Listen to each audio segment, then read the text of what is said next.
Ready to go? Okay. Well, good morning, everyone, and thank you so much for joining us today at Broadway Elementary in Denison. And I want to thank Superintendent Veronica and Brent Larson for hosting us today. We really appreciate your help in putting this together. I am also delighted to welcome a very special guest to our state, U.S. Secretary of Education, Linda McMahon, as she continues her 50-state tour, visiting schools all across our country.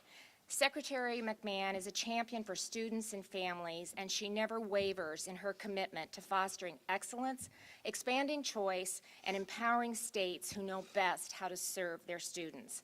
I'm proud to say that Iowa's education priorities are very well aligned with that vision. We've expanded educational freedom so parents can choose what's best for their children because no single model works for every child. We've also grown our investment in public schools, strengthened accountability metrics, enhanced work-based learning opportunities, and trained teachers in the science of reading. And today, I'm proud to say we're seeing the results, and they are truly remarkable. In just the last year, 10th grade science proficiency has gone up 7 percentage points. Third grade literacy has gone up 11 percentage points, and chronic absenteeism has fallen nearly 10 percentage points. And since 2023, participation in work-based learning has increased by 76%. The story at Broadway Elementary is especially inspiring. Here, literacy grew from 65% to 72% in just 1 year. That's a 7% increase, and that number continues to rise. It shows the power of evidence-based instruction and the school district's commitment to it. All the K through 5th grade teachers in Denison are completing their second year of letters training in the science of reading and have fully embraced this approach. Our progress also says a lot about Iowa, about the dedication of our teachers and administrators, their collaboration with the Iowa Department of Education, and our families' engagement in student success. But these improvements shouldn't be limited to the state level. And that's why I really appreciate that Secretary McMahon and her team are focused on supporting the right work like the science of reading and work-based learning, which truly makes a difference for our students. Only 3 months ago, their Comprehensive State Literacy Development Grant enabled us to expand literacy programming even further, including right here in Denison. And now with Iowa's participation in the new federal education tax credit that's beginning next year, we can further expand educational options. And these are just a few of the ways that this administration is empowering Iowa to improve student outcomes. The Secretary believes, like I do, that states are best positioned to serve families, and we're committed to reducing barriers that stand in the way. And that's why I am so pleased to host Secretary McMahon here today, not only to showcase Broadway's success story, but to open the door to even greater opportunities. And now I would like to invite the Secretary to the podium. Madam Secretary. Thank you so much, Governor. It's so fun being here. I just was, with this group, we were back and we were talking and just visiting, and they were telling me how they ran for student council, and it was exciting, and they were, some of them are a little hesitant to go to middle school next year, but I know they're all going to just excel wherever they go because this is a great group of students. So Governor Reynolds, thank you so much for your gracious introduction and for having me here today. To visit with the Denison Monarchs. This is pretty exciting. As some of you know, President Trump told me that I would succeed as the Secretary of Education when I had worked myself out of a job. It's a little bit different job description when you take on a new role. But his vision isn't about me or one position. It's about you. It's about the students. It's about what's going on here. It's breaking up the education bureaucracy in Washington, D.C., a system that we found that enriches adults while stifling progress for students, and returning responsibility for educating children to the states to unleash a new era of excellence. Over the past few months, I've visited dozens of states, spotlighting how innovation can flourish when decisions are made locally by leaders who know their students best. As Governor Reynolds illustrated, Iowa is living proof of this. While National English Language Arts proficiency for third graders stagnated or declined nationally last year, Iowa's jumped by double digits, up 11 points in just 1 year. That's really commendable, Governor. Science proficiency in your schools rose across all tested grades, rebounding significantly since pandemic losses. And nearly 56% of Iowa schools rank in the top 3 performance categories on state assessments, which is up 46% from last year. And that is remarkable. And you know, how'd you do that? And it's pretty simple. If you really boil it down, leaders like Governor Reynolds and Director Snow identified the needs of their state and put proven solutions into action, such as personalized reading plans and evidence-based literacy instruction, along with the science of reading. And I've been witnessing that firsthand this morning in several different classrooms. You didn't just envision change, you didn't just talk about it, you did it. And that's why today we have exciting news. I am thrilled to announce that Iowa is leading the nation as the first state approved for the Returning Education to the States waiver, a groundbreaking first step that gives state leaders more control over federal education dollars. Iowa now has the flexibility to cut paperwork and simplify 100% of state activities funding streams. It can invest in proven strategies to build a world-class teacher pipeline, close achievement gaps, and open post-secondary opportunities to prepare for a great career. Nearly $8 million over 4 years will break free from bureaucracy at the state and local levels and instead focus directly on supporting students who deserve it. Less than 2 months after we encouraged states to act, Iowa was the first in the nation to officially apply for this waiver after first laying out its innovative vision in the spring of 2025. And just this week, Governor Reynolds continued her commitment to education freedom by announcing Iowa's participation in a new federal education freedom tax credit program, which she mentioned, which will start in 2027. This is a momentous step to break away from top-down mandates and expand school choice. And I know how hard Governor Reynolds worked for school choice over 2 terms, really battling to get it through, but she did it. This is a way to allow families to tailor their child's education to what best suits them. Time and time again, Governor Reynolds and Director Snow have proven that they put Iowa students first. Thank you for setting a standard of leadership that inspires the entire nation. And there's more good news. Iowa has also been approved as an EdFlex state, which allows them to grant districts waivers from certain federal requirements without first having to submit requirements to the department. This approval cuts through federal red tape, eases compliance burdens for districts, and empowers them to implement strategies that best meet the needs of their students. Because, as the governor said, it's not one size fits all for education. And this is just the beginning. I'd also like to thank Governor Reynolds, Director Snow, and their teams for bringing concerns from district leaders about the reporting burdens they face to federal programs, because if we don't hear and we don't know, we can't make change. We are committed to reviewing all reporting requirements and compliance burdens across the Department of Education. We know that one-size-all, as I mentioned, mandates fail.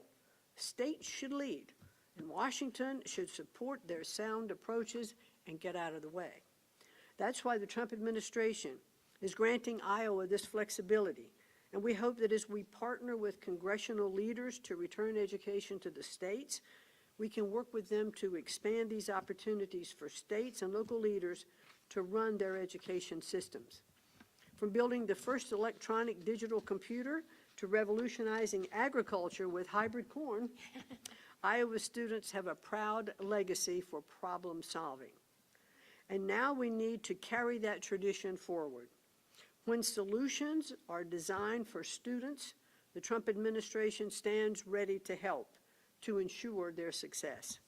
With greater freedom and flexibility to develop effective educational practices for students, schools become places where potential roars to life.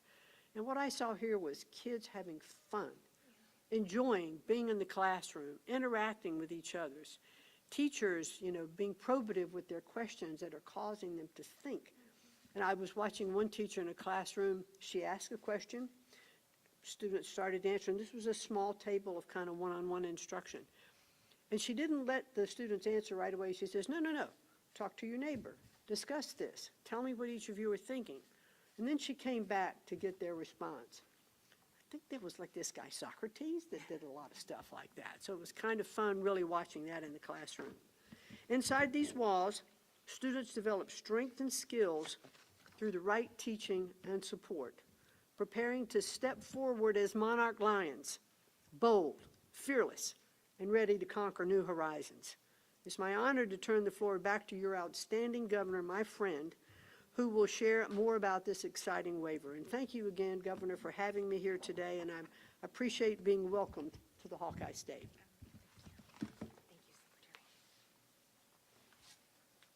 Well, thank you, Secretary McMahon, and thank you for placing your faith in Iowa to lead the nation in this important effort. Thanks for being here today. It was a lot of fun to be in the classroom and to see the engagement and the fun. When kids are having fun learning, they're learning, and we saw that in every room that we were in. So thank you for being here. We are proud to be the first state to submit a unified allocation plan. We're excited to be approved for this very first step, and we're confident that we can do even more. By reallocating compliance resources, Iowa will begin shifting nearly $8 million and thousands of hours of staff time from bureaucracy to actually putting that expertise and those resources in the classroom. And this means greater flexibility to strengthen the teacher pipeline, narrow student achievement gaps, and really continue our work to expand evidence-based instruction in both math and reading. And most importantly, it means moving the dial toward the return of education to the states. We know that the U.S. Department of Education can only accomplish so much under its existing authorities, and we stand ready to support you in advocating to Congress for greater flexibilities, and I can guarantee you we'll demonstrate that it is the right thing to do. So to that end, I want to thank you for your commitment to continued progress, especially as it relates to reporting requirements. By working together to streamline reporting, we can free up resources for the classroom that are currently tied up in duplicative data collection.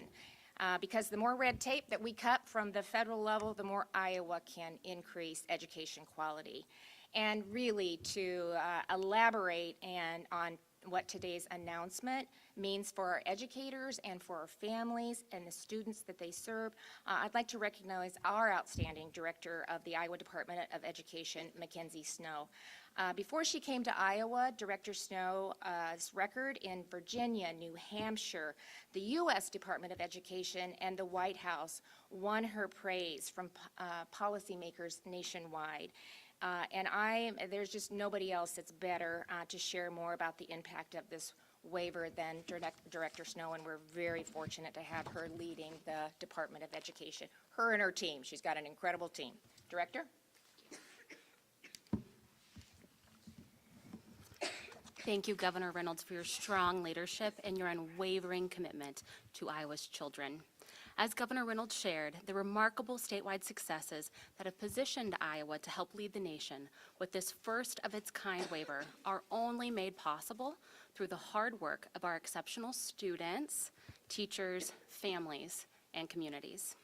And thank you, Secretary McMahon, for your dedication and work to empower innovative states like Iowa with the flexibility our state and local leaders need to continue to accelerate student learning.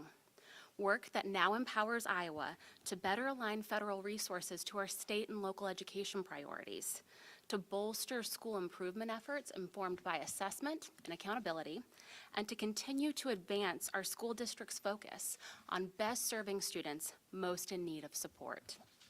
Beginning 2 years ago, we articulated Iowa's bold vision for education reform, built upon supporting a strong teacher pipeline through recruitment, retention, and development, strengthening evidence-based reading and math instruction, narrowing and closing achievement gaps through accountability and support, empowering students with multiple pathways to post-secondary success, and promoting vibrant, safe, and healthy learning environments. Secretary McMahon shares in this vision, making early literacy a top priority for the U.S. Department of Education.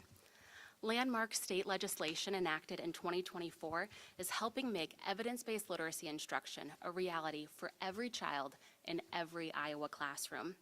And schools like Broadway Elementary here in Denison show how this work changes lives. Broadway implements rigorous academic standards and high-quality instructional materials with fidelity. They prioritize strong intervention structures, benefit from statewide rigorous professional learning, engage K-6 students in Iowa's intelligent, personalized tutoring, and foster partnerships with families. And they recently received a school district grant through Iowa's $24 million Comprehensive State Literacy Development Grant awarded by the U.S. Department of Education. And now, through Iowa's historic Math Counts Acts, these transformational structures will deliver for students across the state in math, too. As both Governor Reynolds and Secretary McMahon stated, Iowa is achieving remarkable results. Early literacy is improving, science proficiency is improving, overall school performance is improving, schools in need of support are improving, work-based learning is growing, and our teacher pipeline is strengthening. And the department and Iowa's districts and schools are well positioned to employ the improved flexibility and accountability proposed in our Unified Allocation Plan.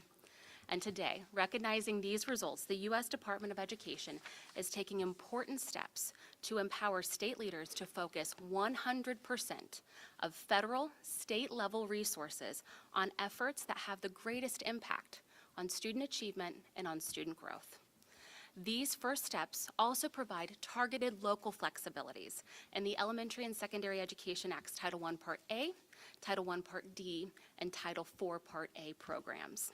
These programs focus on meeting the needs of students with low-income backgrounds and supporting all students in meeting high expectations. They focus on supporting students cared for outside of a traditional home setting and justice-connected youth, and they focus on student support and academic enrichment. Finally, to further redirect critical resources from compliance back to the classroom, the U.S. Department of Education is committing to aligning and modernizing programmatic and fiscal reporting. Once again, informed by the expertise of Iowans, our work will benefit local education leaders here and across the nation by right-sizing administrative workloads while maintaining strong transparency and accountability. Each of these steps forward are key components of Iowa's Comprehensive Unified Allocation Plan. And we look forward to continuing to partner with the U.S. Department of Education to grow the local flexibilities announced today, reflecting our collective confidence in local education leaders. Let's be clear, today's recognition and approval didn't just happen. It happened because of the hard work of Iowa's students, teachers, and families, supported by our dedicated public servants and in partnership with the U.S. Department of Education. And the success of these efforts and Iowa's first in the nation waiver rely upon them. Shaped by robust stakeholder feedback and ongoing consultation, Iowa's Unified Allocation Plan reflects deliberate, multi-year efforts aligning systems and redirecting capacity to ensuring high expectations for every child, providing all students what they need to realize their bright futures. Capacity to advance evidence-based instruction and career-connected learning, capacity to support teachers in doing their best work, and finally, capacity to strengthen accountability for what matters most, accelerating learning. Today, we begin aligning federal programs to what's working here in Iowa, expanding local flexibility for how districts can maximize federal funds to best support students most in need, and streamlining federal reporting and compliance processes. It's an honor to help represent this important work, and we are proud to be the first state in the nation to help forge this path forward, concentrated on the success of all learners. But Iowa should not be the last. Alongside the U.S. Department of Education, we look forward to working with our colleagues across the nation and refocusing federal resources on their intended purpose, improving student outcomes. Thank you, Governor.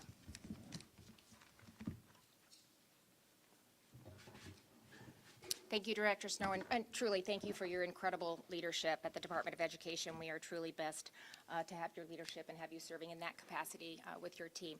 And with that, I think we'll open it up to questions.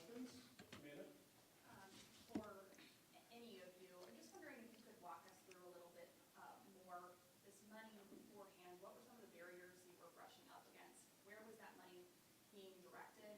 And tangibly, does the state decide now which districts get to use this money and how they use it? Do you have full flexibility, or are there targeted areas you have to use this money? I'm going to let Director Snow answer that question. She alluded to a lot of it in her remarks, but we can answer that specific question.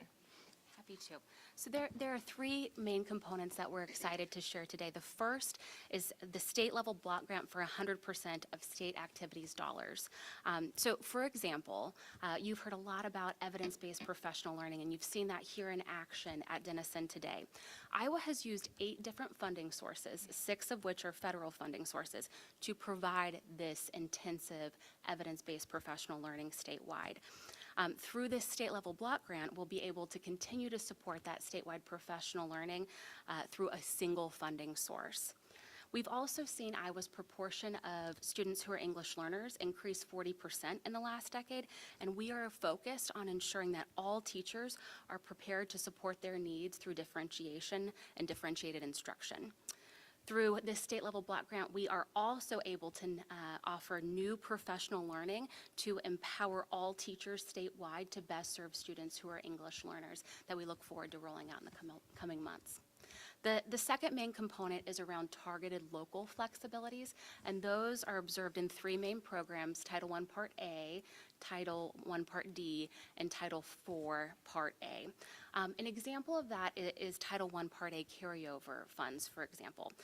You know that across our state, about 66% of districts serve fewer than 1,000 students. And our smallest Title I allocation, which is the largest federal funding source in ESEA, is about $21,000. So the carryover allows districts, especially rural districts, to be able to purposefully plan to make significant investments in things like high-quality instructional materials, high-dose tutoring, both of which you've seen here in Denison today. And then the final component is around streamlining and modernizing our fiscal and programmatic reporting and compliance work. And that is critical to ensure that we continue to focus our resources on the classroom and that we right-size compliance while maintaining high levels of transparency and accountability. That is the main driver of the identified about $29 million in excess compliance investment that Iowa has estimated across our state agency and across districts in our state. Lorena Lopez with La Prensa Hispanic newspaper and Denison Free Press. I have a specific question for you, Secretary McMahon. What makes you choose Denison, Iowa? Actually, I wanted to come to Iowa, and I reached out, to the governor's office, and she, in collaboration with Director Snow, decided what school would be most exemplary for me to come and to see all the different levels and the achievements that are happening here. And so I gladly came at her direction, and because I'm a bureaucrat from Washington. I don't know the local schools, the local teachers, the local programs, and that's the whole point of it, because it is at the local level that the governors, the directors, the teachers, the parents in the communities really are the ones who should be in control of their children's education. And so to come today and be here is just a wonderful thing.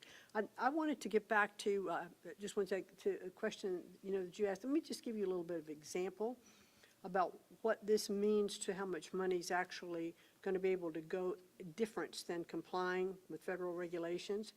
So the total amount of the grant, the block grant that's coming in, is about $9.5 million. if we were operating under the old rules, it would take, according to the figures that were done in the state, about $8 million to comply with the regulations of this $9.5 million grant. So in essence, you'd get about $1.5 million to go to the schools. With this new waiver, that $8 million will go to the schools. And that's a big number to consider. So nationally, what are these grants going to look like? With Iowa Universal, Iowa being used as kind of a template for moving forward? Well, speaking as a governor, yes, it will be. And we're proud to be able to demonstrate how this can be done. We're really honored to play that role. And that's what we do. We look at what other states have done. We look at what they've submitted. We look at what we need in our state and how we can adjust to meet the needs of each individual state, because every school district, every state is, to your point, Secretary, is different. Yes. And this will allow them to tailor it to what their needs are in the state. Do you have something to add to that? Yeah, and if you haven't noticed, governors are competitive. And, but really. In a good way. In a very good way, because if we look at what innovations have happened in different states, as we look to the science of reading, and which is adopted here in the state of Iowa as well, and seen those results. But that was really begun in other states and showing success. So other governors will take some of that program, improve it when they get it to their state, work on it in a different way. Directors like, there she We switched. Director, trying to mess me up here. Like Director Snow will take it and look at it and say, okay, how do we do this? How do we bring our teachers in? How do we, retain them? How do we provide the right kind of training for them so that they can go forward, and teach, these new programs? And so that's innovation at the state level that does not come from Washington, D.C. And I applaud our governors and our directors working with, the local school districts, the teachers, and parents to understand what their needs are and to get the bureaucracy of Washington out of the way so that the money goes to the students and we'll see the improvements like we've seen here.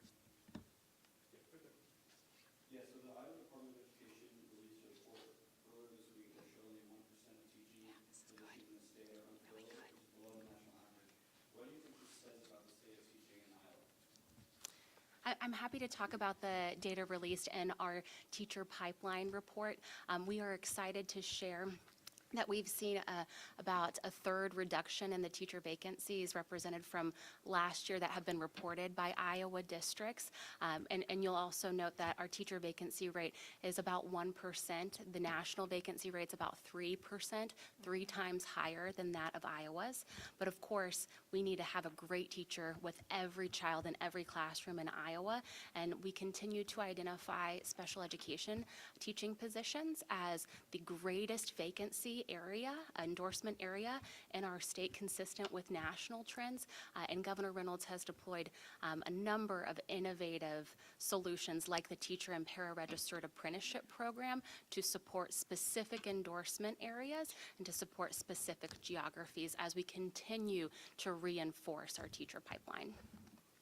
And with that program, the teacher para and registered apprenticeship program, we actually have about 600 students that are in the pipeline that will become teachers. And part of that program, they teach in Iowa for 5 years. So we really, in addition to all the other things that Director Snow talked about, we're really on a good, I think, pathway to really meet the need and to get excellence in every single classroom, and especially in specific areas. Yeah, reporting here in Western Iowa, you both are champions of school choice. What I hear a lot, though, from rural districts is the concern that public schools will be left behind. I don't know what you'd Yeah. like to make. That's Yeah, it's just the opposite. It strengthens education. And regardless of the options that we have with families, which we shouldn't be afraid of that, it makes us all better, and families know best, where their child can get the education that they deserve. And the lion's share, what is it, 94%? 90? Yeah. No, you're correct. 94% of students are going to go to a public school. So there's no way that we're not going to continue to enhance and work with our public schools to make them the best that they can be. And so it's just a false narrative, I believe, that it raises all boats. It makes us all more competitive, and we'll get the results that we need to do. But our public schools are doing excellent, and that's why we're here, by the way.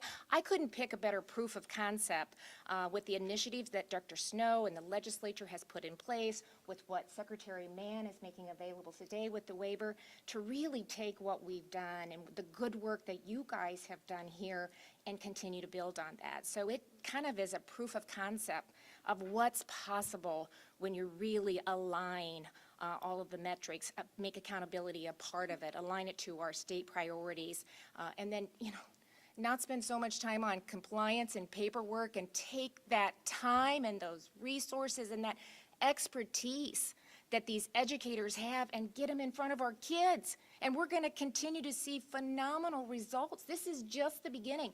I am so encouraged. I can't wait to get back and start talking about what we've seen here today and what's possible moving forward.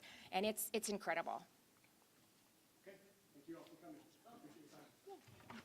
May I ask the last question, one more question to Governor, please? Governor, what you saw today in Broadway Elementary School, that the school is going to benefit from that?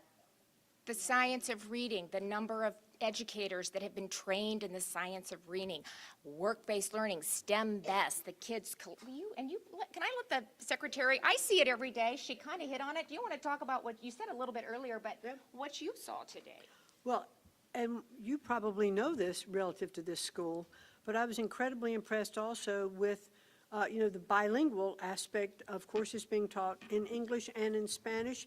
Kids trading classrooms, and what they, had learned in English, they learn in Spanish, and vice versa. It takes a little different area of your brain, to process a different language. So not only are you enhancing, the use of a different language, and my understanding is, if I remember correctly, by the time they're through 8th grade, they are absolutely, totally bilingual.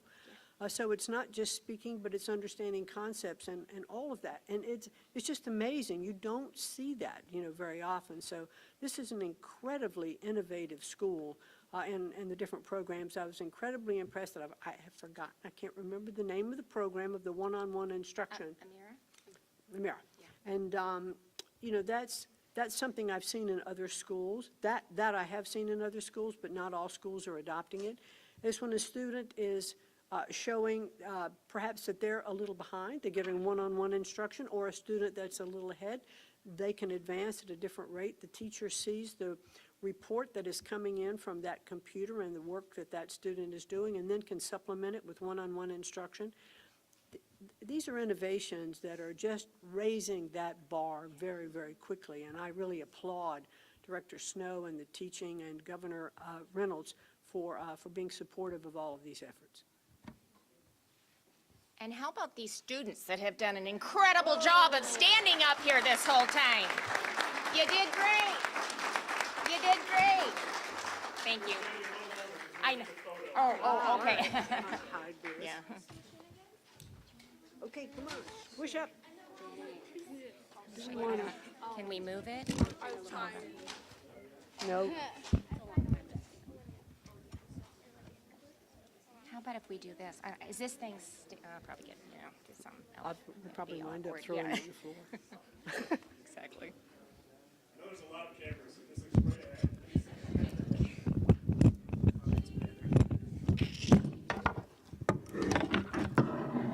There we go. Teamwork. Okay, there we go. All right.